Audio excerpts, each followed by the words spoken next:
The challenge and kind of one of the exciting things about an oil bottle is figuring out how to make a saucer for something that's not round.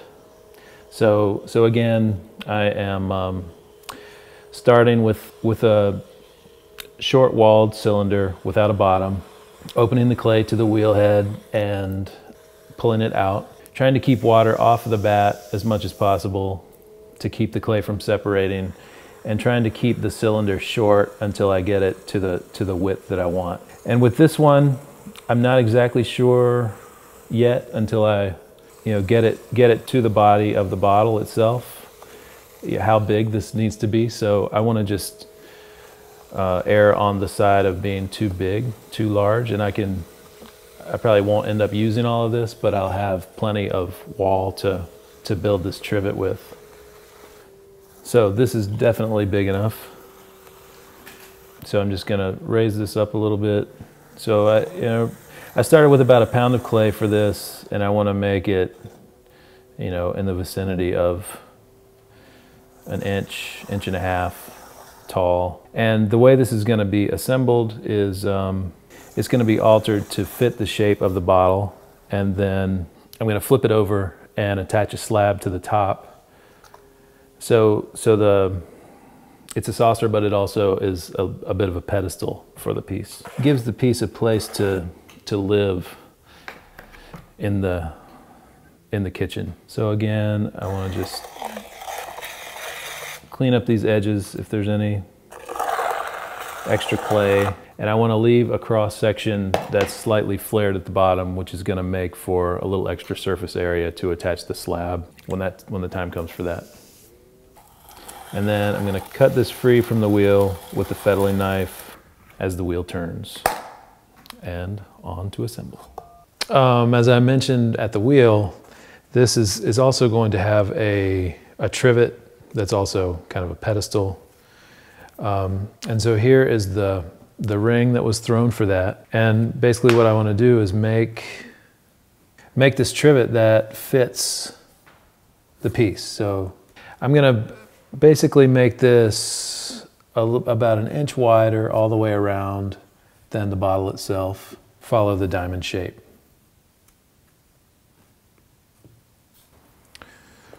And then so when I get to the point where I'm ready to join the walls together, I'm going to cut this at a bevel and then cut the other piece at the same angle.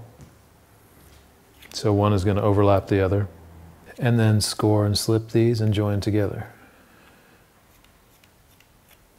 So generally for this type of joint, I'm trying to have a thumb on one side of the wall and finger on the other side, and just kind of pinch the two together and really kind of try to bring it to a place where it's a similar thickness as the rest of the wall, even though it's it's slightly thicker because of the overlap.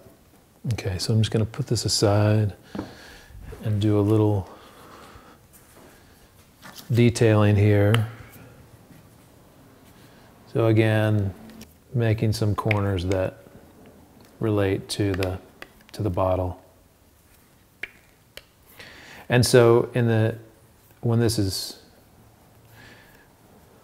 closed with a slab,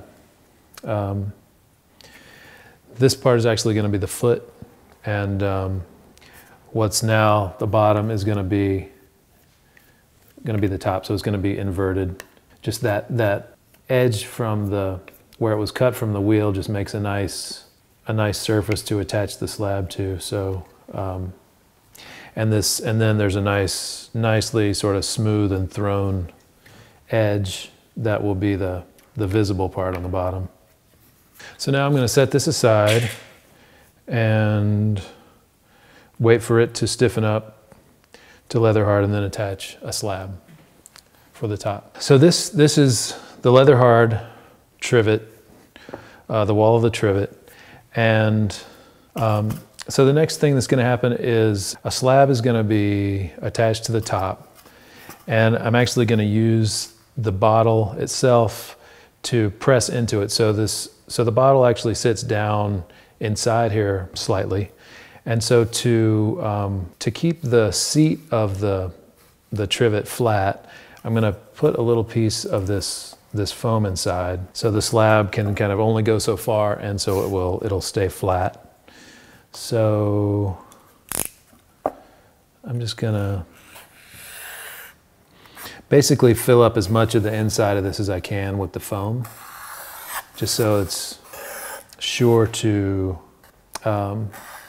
be big enough for this bottle to sit on entirely. So this foam is nice because it's kind of quick and easy to cut. And so I'm just using this snappable razor knife, and I'm going to cut through.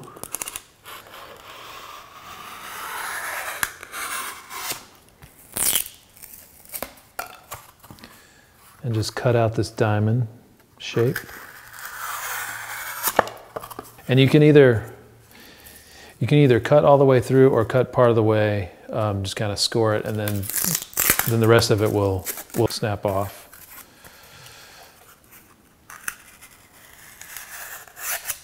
So once that's inside, I'm going to take a piece of a slab. And in this case, again, I want this to be slightly larger than the wall because it's going to need to slump inside. Okay, so again, what I want to do, I don't want to press directly onto this with my fingertips. So I'm going to kind of pick up the edges and just try to coax it in part of the way. And then the idea is kind of like the old pop-up plate where you press something into a slab on a piece of foam and the edges rise up. In this case, it's more I'm just wanting to make the impression with the bottle of where it's going to sit. So I want to get this in pretty much as far as I can this way, so I don't want to stretch the clay too much with the bottle to keep it from cracking. So once that's in there, I can take the bottle itself and kind of figure out where roughly the middle of the trivet is. And then press down. So I'm pressing down, and that foam is there to support it on the inside, give a stopping place. I want to make a nice impression here. It's always good to make a good impression. And so generally what I've found that happens is this needs to be a little bigger than the bottle is at this point, because after shrinkage and as the clay moves around, as it dries, this space tends to be a little bit small. So I'm going to just widen it slightly by pressing down with the end of this sort of wooden knife. Okay, and so once that is set, I'm going to go around and just define where the edge of this is, where the connection is going to happen.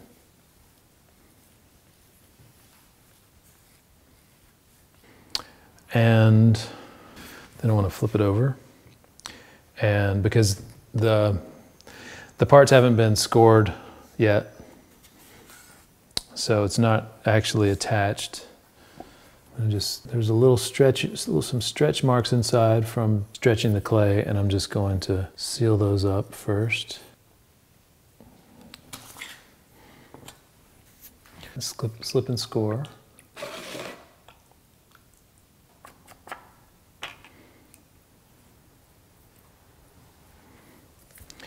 And then also score here.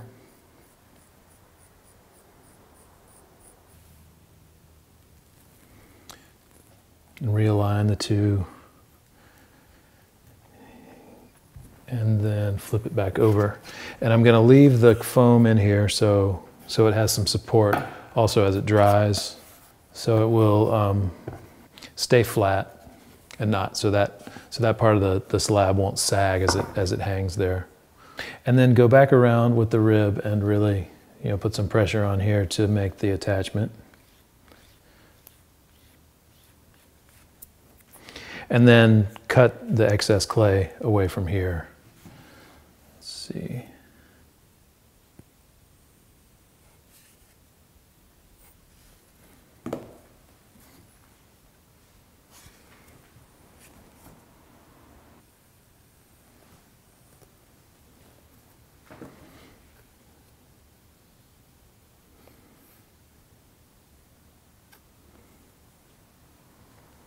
And again, I want to be sure that this is all sealed. And be sure all this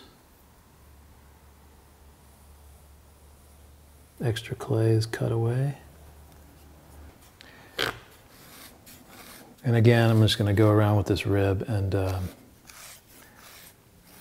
seal and kind of smooth this connection. Sort of give it one last pass across the top and then soften that edge a bit just with my finger. And there's the trivet.